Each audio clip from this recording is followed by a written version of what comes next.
Welcome to part 2 of the Substation Design 101 lecture series.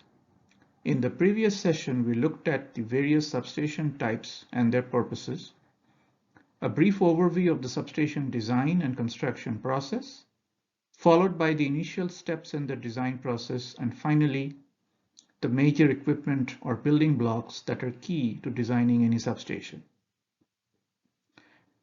Today, we will talk about how to prepare single line diagrams, followed by the various options for the substation bus configuration and their reliability indices. Then we will review the process of converting the single line drawings to physical layout, and lastly cover substation grounding and the process for the ground grid design.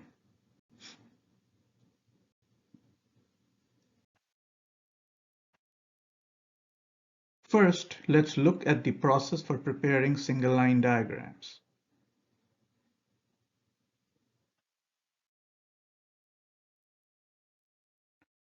As a rule of thumb, a typical one-line diagram consists of any power equipment that requires a structure or a foundation. This usually includes buses, transformers, transmission lines, breakers, switches, capacitor banks, surge arresters, potential transformers and voltage transformers, freestanding current transformers, and line traps, also called the wave traps.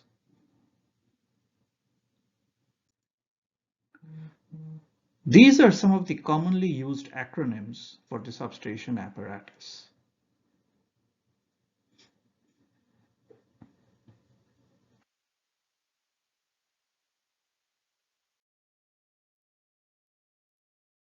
This is an illustration that summarizes the entire substation single line development process in a block diagrammatic fashion. Let's start from the top. The first step is to prepare the basic one-line diagram based on the planning requirements discussed in part 1 of this lecture series, which establishes and documents the substation bus configuration, number of circuit breakers, power transformers, and any generation sources. Next, we place the surge arresters and voltage transformers at strategic locations. In the case of coupling capacitor voltage transformers, or CCVTs, we need to apply line traps or wave traps as well. In the case of live tank circuit breakers, we need to add freestanding current transformers since there are no CTs inside the breaker bushings. This completes the one-line diagram. Next, we define the zones of protection and concurrently the metering points. Then we select the protective relays for each zone as well as select the meters for the identified metering points. We then have to locate the current and voltage sources and select the appropriate accuracy class and ratio for the instrument transformers for connecting to the relays and meters. In the case of power line carrier or PLC-based relaying applications, we need to locate the PLC equipment on the single line as well. Lastly, we add device identifiers to each of the elements of the single line. This completes the development of the single line diagram. Single line diagrams containing the level of detail described here are also referred to single line metering and relaying diagram.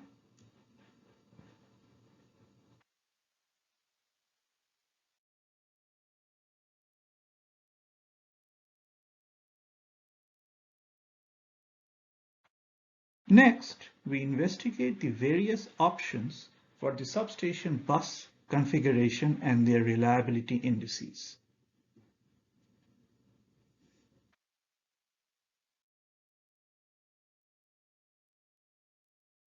The 5 major types of bus configurations in order of increasing reliability are single line or single bus single breaker, main and transfer bus, ring bus, breaker and a half, and double bus double breaker.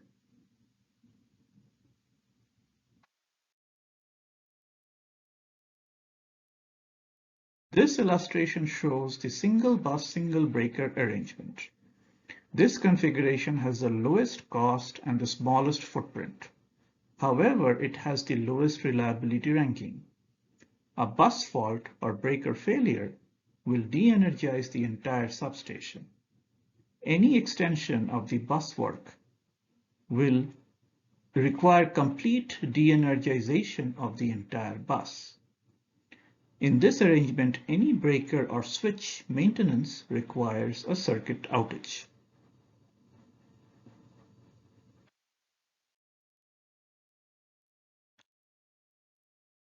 This illustration shows the main and transfer bus arrangement. In this configuration, any breaker can be taken out for maintenance. However, a bus fault or breaker failure will de-energize the entire bus. The scheme requires an extra breaker to function as a transfer breaker. The switching sequence may be somewhat complicated during breaker maintenance. Also, the relaying can be complex for the transfer bus.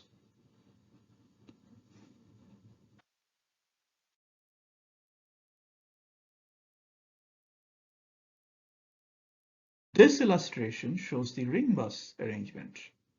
In this configuration, any breaker can be de-energized for maintenance without interrupting load. Each circuit is fed by two breakers. However, in this configuration, relaying and auto reclosing can be complicated. Typically, a ring bus arrangement is limited to only 6 circuits. The sources and the loads should be placed in alternate bays around the ring to accommodate for any outages due to faults or maintenance.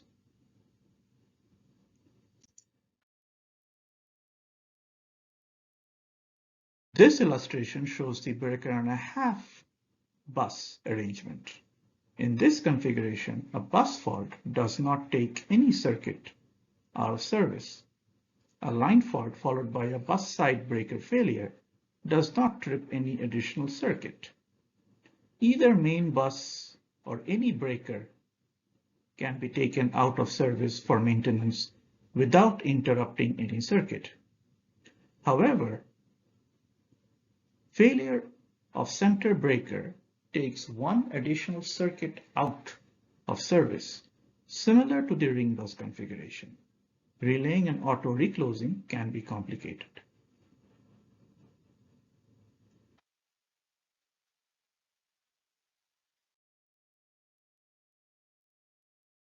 Finally, this illustration shows the double bus, double breaker arrangement. In this configuration, there are two dedicated breakers per circuit. A line fault followed by a breaker failure does not trip any additional circuit. However, it is by far the most expensive configuration.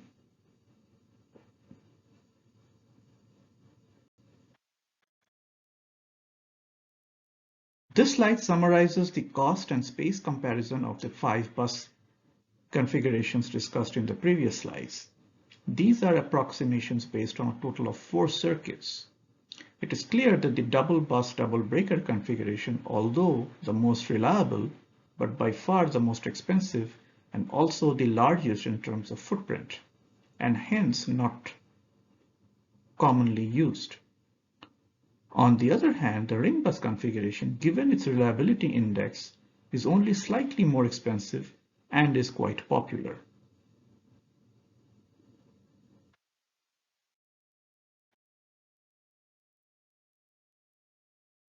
Now let's dig deeper into how to convert single line diagrams to substation physical layouts.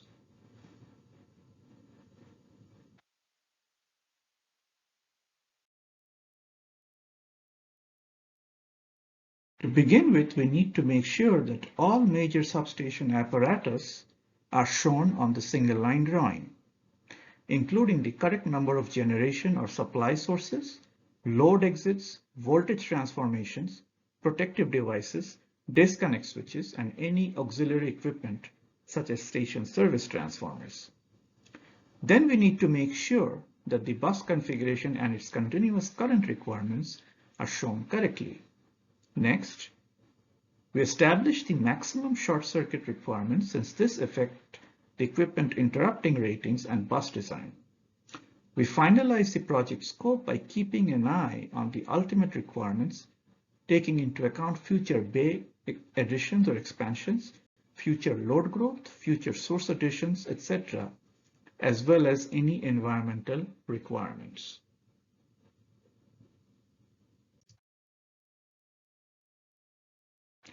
At this point, we need to finalize the layout and footprint of the substation. This will involve choosing between low versus high bus profiles, or a combination of the two depending on the bus arrangement and configuration, any indoor versus outdoor distribution buswork, number of overhead versus underground feeder exits and circuit connections, as well as taking into account any additional equipment needed in the substation yard to fulfill system protection requirements, such as the line traps for power line carrier equipment.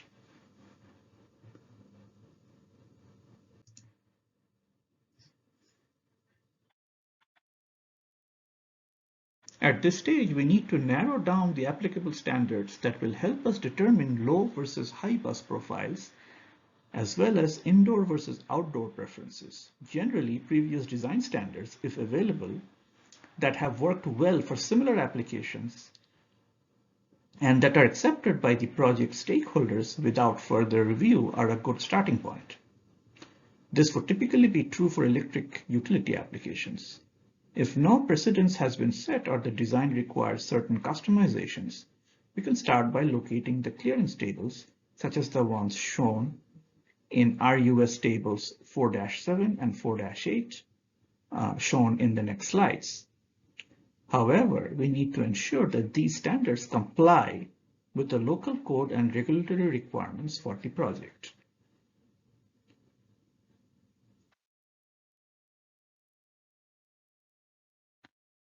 This table has been extracted from the Design Guide for Rural Substations, also known as the RUS Bulletin 1724E-300. This covers the required electrical clearances for outdoor substations.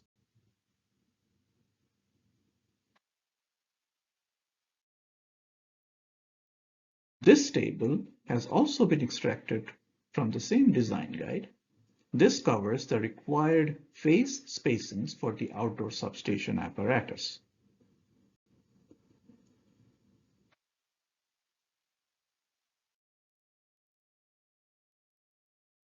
As mentioned in the previous slides, if precedence exists, then it is preferred that we review the standards book or the design records for a couple of layouts that most closely match the objectives of the project. If not, we essentially start on a clean slate with RUS tables 4-7 and 4-8 as the basis of design. The goal is to arrange the major equipment components to establish a preliminary arrangement that fits inside the available space at site. There are few things to consider when choosing the placement and orientation of the major building blocks. The high side or high voltage end of the substation should be towards the HV supply lines for ease and economy of connection to the transmission sources. Same criteria applies for orienting the distribution bus and the feeder exits to permit easy getaway connections to the existing distribution lines adjacent to the substation. As discussed earlier, we should always allow adequate space for future expansions. Once the substation layout or plan view has been established, the next step is to develop the profile views along the major substation sections to observe the resulting heights and vertical conductor and bus clearances. Note that scaled equipment drawings from the manufacturers will be required to develop the plan and profile drawings, such as circuit breakers, switches, power transformers, and other components showing the respective dimensions and face-to-face spacings.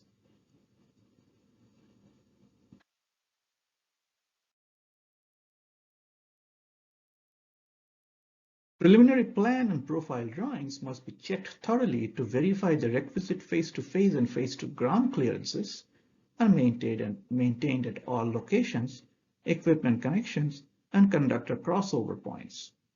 The rigid bus design must satisfy the IEEE 605 standard with respect to the maximum short circuit and bus deflection criteria. We also need to confirm that service vehicles have easy access to all major equipment for maintenance and removal or replacement in the future.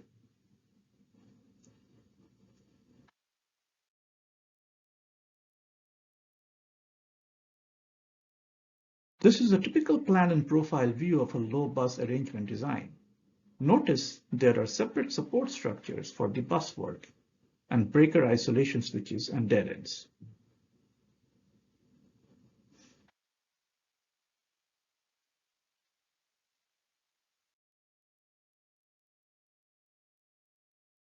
On the other hand, this is a typical plan and profile view of a high bus arrangement design. Notice that the bus work, breaker isolation, and line disconnectors are all accommodated in the same dead end structure, thereby saving real estate and minimizing the footprint.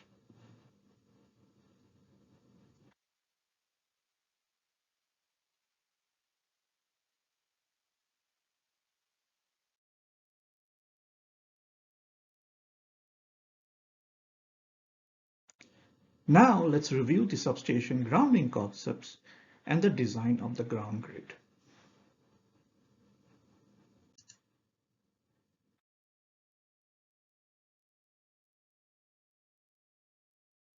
The primary goal of the substation ground grid is to protect people from being exposed to dangerous current levels when a phase conductor falls to ground inside or outside the substation that can cause ventricular fibrillation. This is achieved by keeping the touch and step voltages within the substation below safe levels. Additionally, the ground grid also serves to protect the equipment and minimize damage by dissipating the electric currents into the earth without exceeding equipment limits or disrupting service, as well as providing a ground path for lightning and switching surges. IEEE Standard 80 presents the theory and math involved in the ground grid design, which we will cover in the next slides.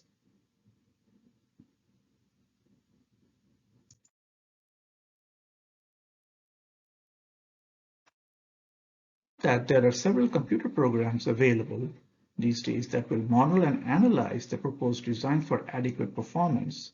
But the key here is to be able to gather and input the correct set of data and parameters.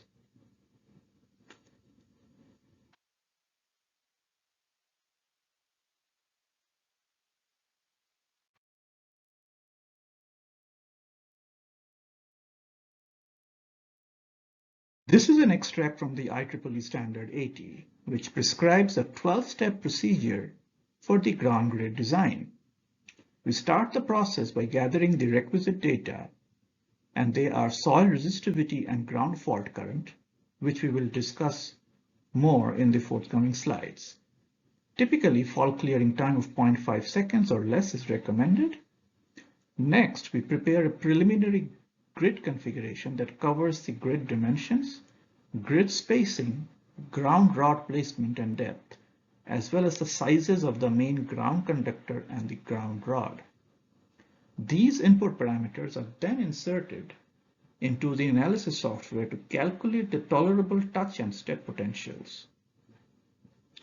If the resulting touch and step potentials are within tolerable limits, then the design is acceptable. If not, further design iterations are necessary.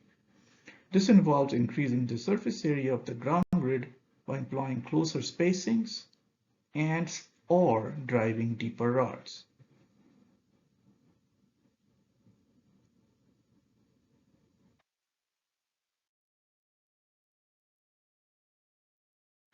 There are several key parameters listed here, some of which have been mentioned already in the previous slide and will be elaborated in the upcoming ones, which are used in a ground grid analysis. Typically, ground rods are comprised of 1/2 inch by 10 feet copper weld section types, driven to a minimum depth of 20 feet unless rock is encountered. The grounding network or ground conductors are typically 4/0 AWG soft drawn copper installed at 18 inches below earth grade prior to rock surfacing and extends over the entire substation switchyard and 3 feet outside the fence. The depth of crushed rock is typically between 6 and 8 inches.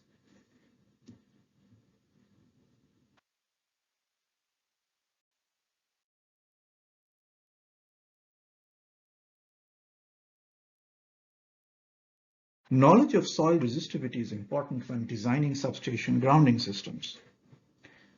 The resistivity of soil varies widely with moisture content and the nature of the soil.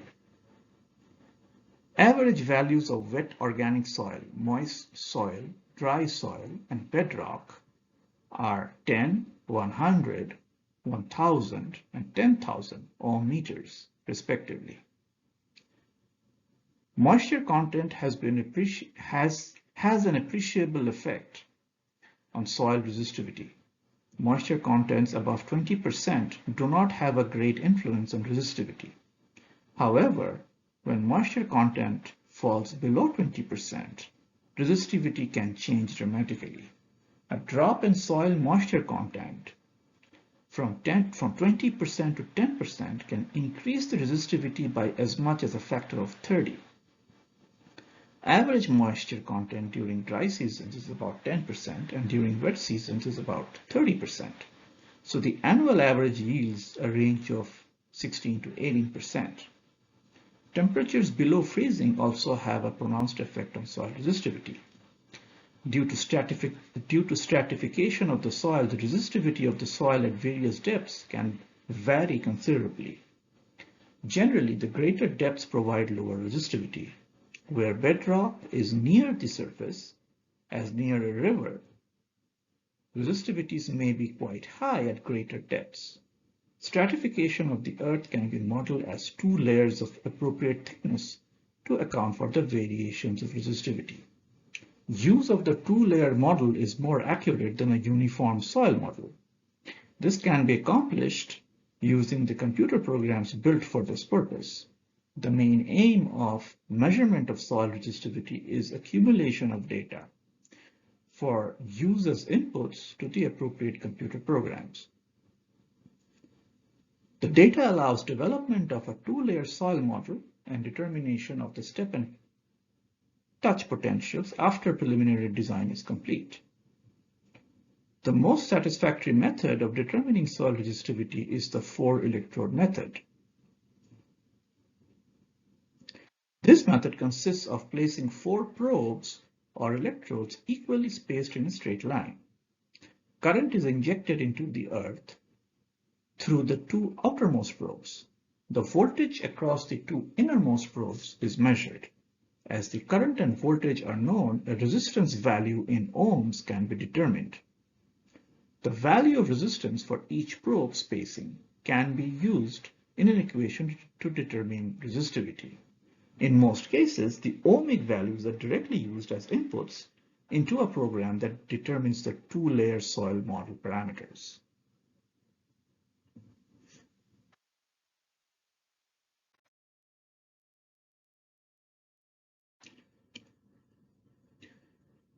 The spacings between probes determine the approximate depth that the resistance so measured applies. Indications should be taken at several spacings from 10 feet to 60 feet to detect if soil stratification exists. In substations with a large ground system, a large portion of the ground current will flow straight down. For this reason, it is important to take readings at the larger spacings. Measurements should be taken at several locations in different directions for each probe spacing to obtain enough data, as there may be variations in soil resistivity over the area.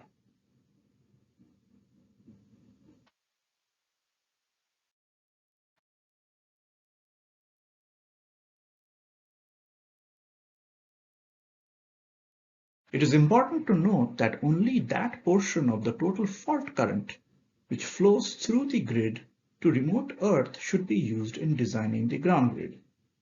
Using a higher value than necessary will lead to over-design of the ground system.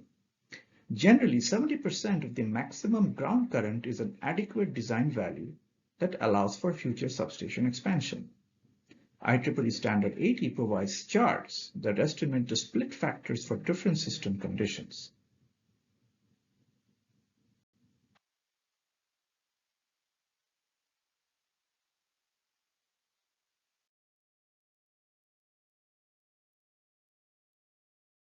The two common shock hazards to people inside the substation come from touching steel components while standing on the soil, also called touch potential,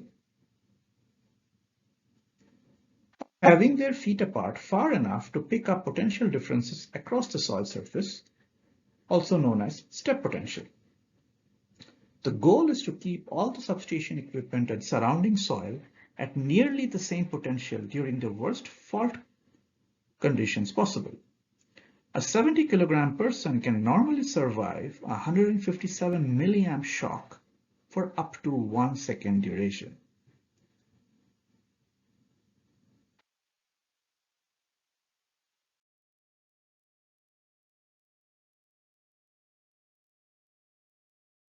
This slide summarizes the ground grid design guidelines discussed so far. We start by placing the main ground conductor 3 feet outside the perimeter of the substation fence, another one 3 feet inside. Then there needs to be a ground conductor around the foundations for all major equipment, that is transformers, circuit breakers, and switches. We need to then ensure the entire substation yard is crisscrossed at 20 feet interval and add ground rods at the corners around the perimeter as well as at all major equipment and in other areas such that the maximum ground fault current per rod is 300 amps. The substation fence must be tied to the ground grid at all corners and at 50 feet intervals, as well as all structures, equipment, switch handles, control building, and equipment inside the building must be grounded as well.